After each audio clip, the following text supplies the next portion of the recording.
Ooby-doo, it's everyone's favorite boomer and vintage lens enthusiast. Today we're going to look at the Nikkor 50mm 1.8, and what can you say? It's a vintage prime lens from the golden age of photography, all metal construction, although it does have some sort of rubber ring on the focusing ring. Otherwise, it's all manual, full f-stops, no in-betweens. They're multicolored. And then it has a matching depth of field scale. What's it focused down to? 1.5 feet or 0.45 meters. That's pretty close for a 50mm. A lot of them don't focus that close. Oh, this is a beautiful gem of a lens. You could get them in like new condition for like 150 bucks. No doubt about it. And this one looked like it was never used. When I got it, I couldn't believe it. But I want to show you something on this. Let's look in this menu business. This thing. SD, is that it? Okay. Adjust this down. Oh, quick sharp. I have one click down from maximum. And then, what's this called? Sharpening. I have it on 4. Mid-range sharpening, I have on 3.5. Clarity I have on 2, contrast is down 1/2, and everything else is nominal. And I get good results with that, really good results. You know, the pictures don't look over sharpened, they just look natural. Now, let's discuss this lens though. This lens was full frame film, and it's on a full frame mirrorless camera, which is the Z6. And wide open at f1.8, the central area of the picture is critically sharp. It gets softer out to the edges, but not horribly so soft. And stopping down to 2.8, 4, 5.6, and certainly 8, sharpen it up a lot. So you could use the whole frame. And suppose you were taking a picture of something and there's a UFO in the upper right-hand corner, or you're taking another picture and the lower left-hand corner is Bigfoot. I mean, you could crop that section and get a usable picture with the 50mm. I call this my telephoto lens, the telephoto standard lens. It's that sharp. Like if you see some area of detail, well, this is 25 megapixels. So of course, if you crop out like this, maybe you're still 8 or 6 megapixels or something like that, and you could still get a usable picture, and you could downsample it even more for use on the web. So it's a really, really great lens. But, you know, it's from the golden age of photography. It's when Canon, Nikon, and Pentax were trying to see who can make the best prime lenses. Of course, I badmouthed this Nikon Nikkor 18 to 300mm 3.5 to 6.3 GED with VR DX. Of course, DX means it's only on a crop center, but it's still garbage. So I'm sorry I bought it. But this lens, I'm not sorry I bought it. This is a beautiful lens. It's amazing how sharp it is, even wide open. I'm going to put my lens hood back on because these older lenses and have advanced coatings, and this helps a lot. So what I did was I went to a town, Montclair, on New Year's Day 2024, and it was drizzly in the morning. The camera's supposed to be water resistant. The lens is not. So I brought an umbrella with me, but I only put it up a couple times. I shut it a lot of times. So I got there right when the stores and still had their Christmas decorations up, and there's a lot of reflections off the wet street. And then it was heavy overcast, 7 o'clock, and then it got brighter moving later in the day, and I stopped down. So I took a lot of pictures right off the bat at 1.8, then I went to f4, 5.6, and 8. I didn't go below 8 because it was still dark, and I was shooting at 1600, and it didn't even look like 1600 at all. 1600 ISO, unbelievable. And I went through a whole bunch of different shutter speeds. And this has like 5-axis in body stabilization. And then let's turn this bad boy on again. Let's go to menu. You go to this wrench, which is the toolbox, I guess. Let's see, is it here? Non-CPU lens data. You have a whole bunch of spots where you could put this in. So I was using the 20 millimeter today, but let's see, 300, 86, 55, 135. Yeah, let's keep going. Where is it?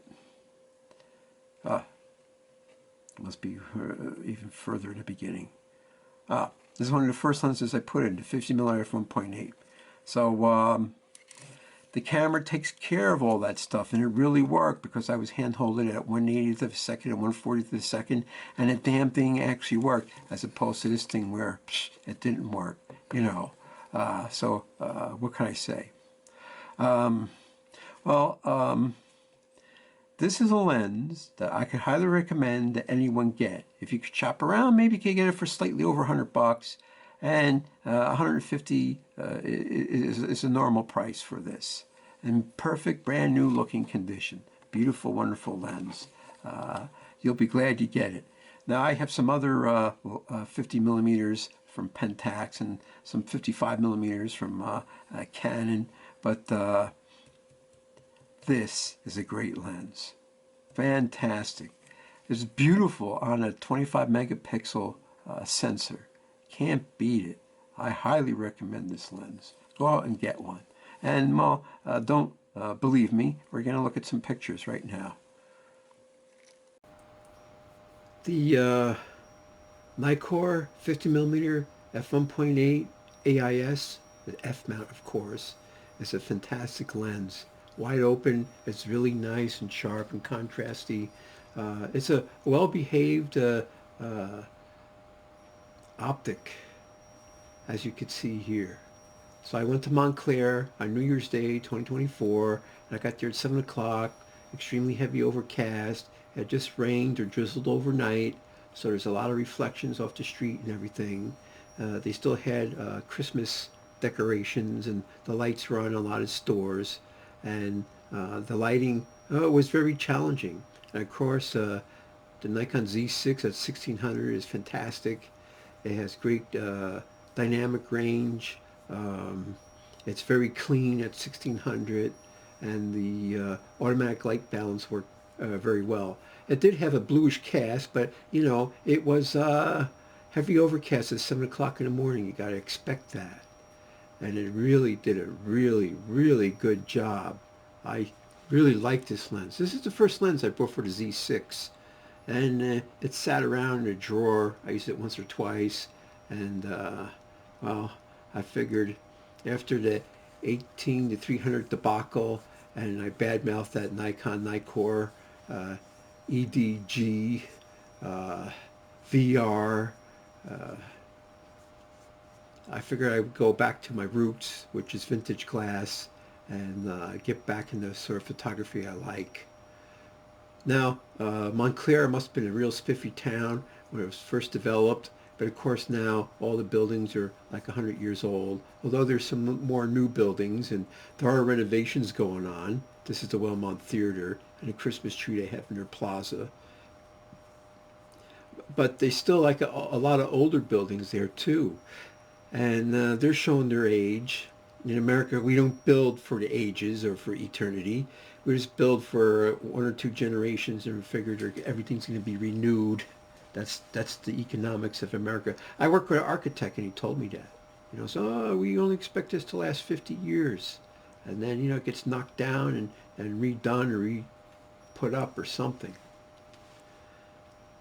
And that's just the way it is in America. That's just the way it is. And still, like, you know, some of the buildings here are new, but if you look across the street, they're old. And so Montclair is one of these towns that are changing. And it's supposedly a rich town, too. And I'm sure, you know, as people move in with money and they want to put up new buildings and stuff, it's going to happen. So I want to document a time and a place, how it is, and people can look at it, you know, X amount of years from now and decide, you know, wow, well, look how everything changed. And a lot of it's superficial. I mean, you could put up a mural or paint a causeway, and then, you know, how long is that going to last when paint starts to peel and they put something new up?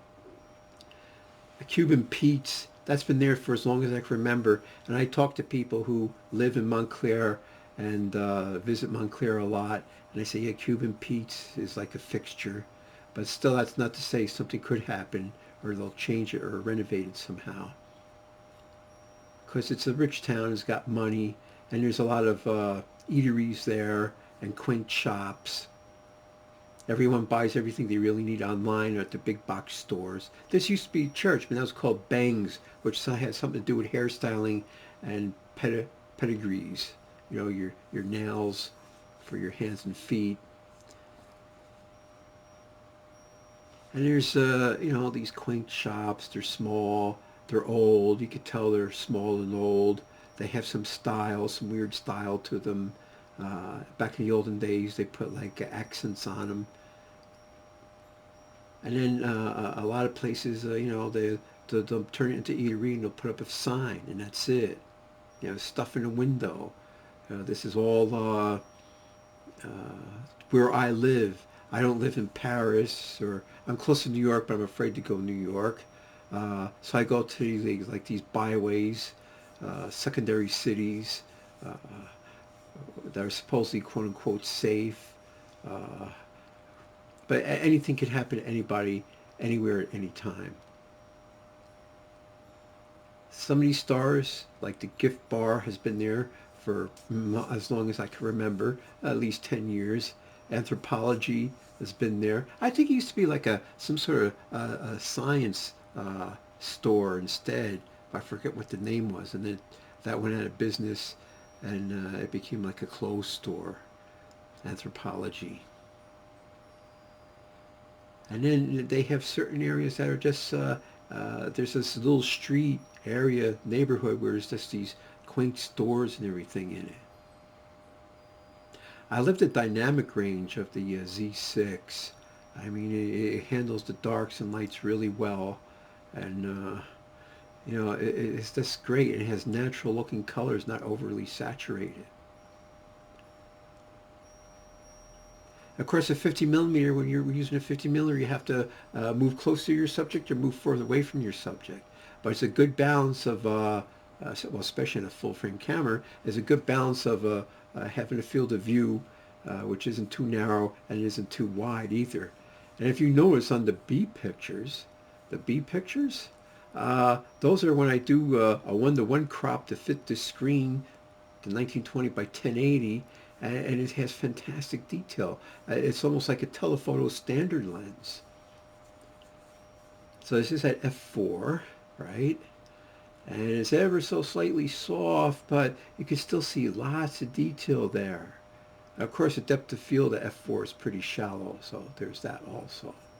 But here, as I was across the street, I had to be like 50 feet away from the interior of this window, and look at the fine detail in the B picture. I wish the Z6 had a grid. A lot of other cameras, they have a grid where you can have a grid and you can help line things up. But I guess they figured the Z6 is professional. They don't need any helpful stuff like that. And this is upper right-hand corner. Amazing. Like this cool culture store. It's been there for a while. I have never been there when it was open, but it looks like there might be some neat stuff in there.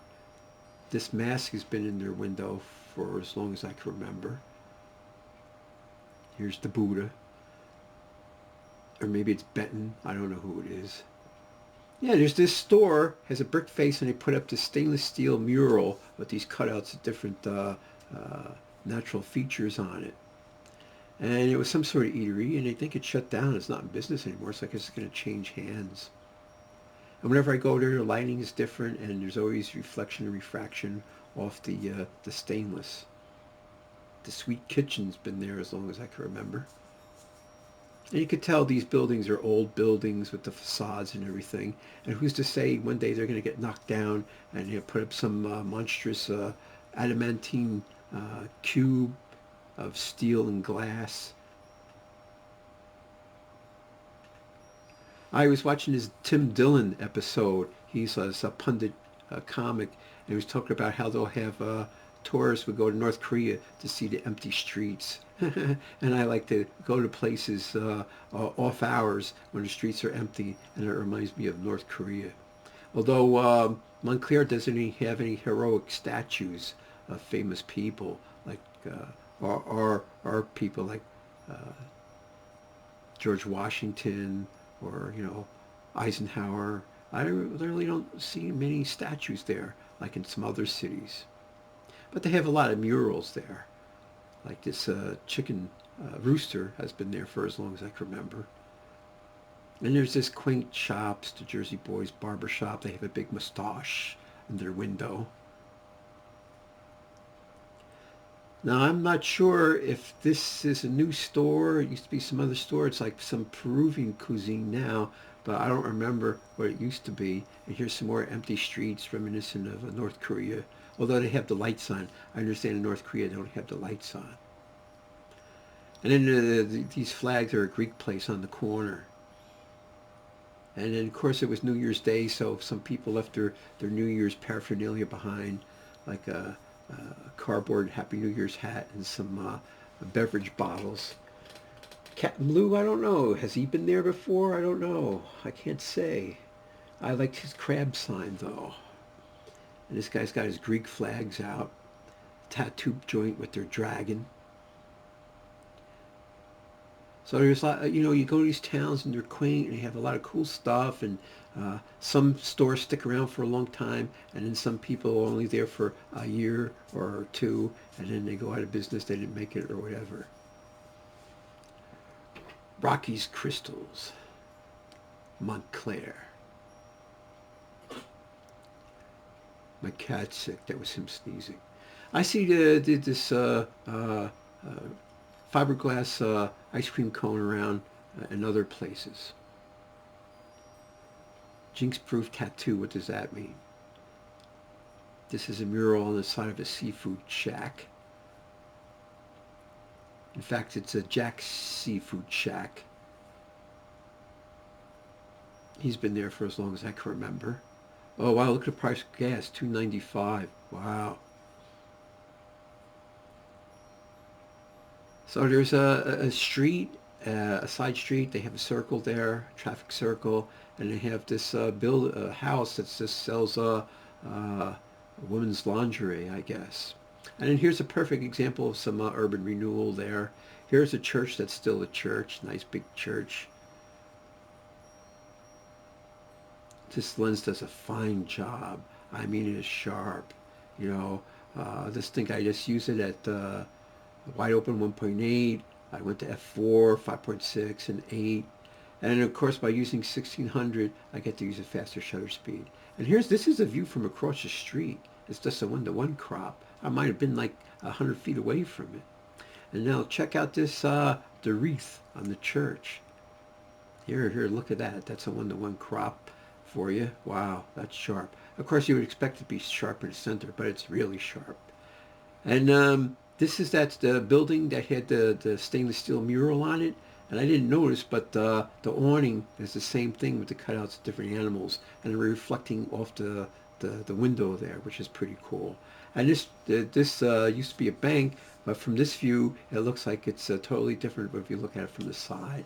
Of course, the lighting was different, and I went back to anthropology, and it's got you could look through the building, sort of a thing.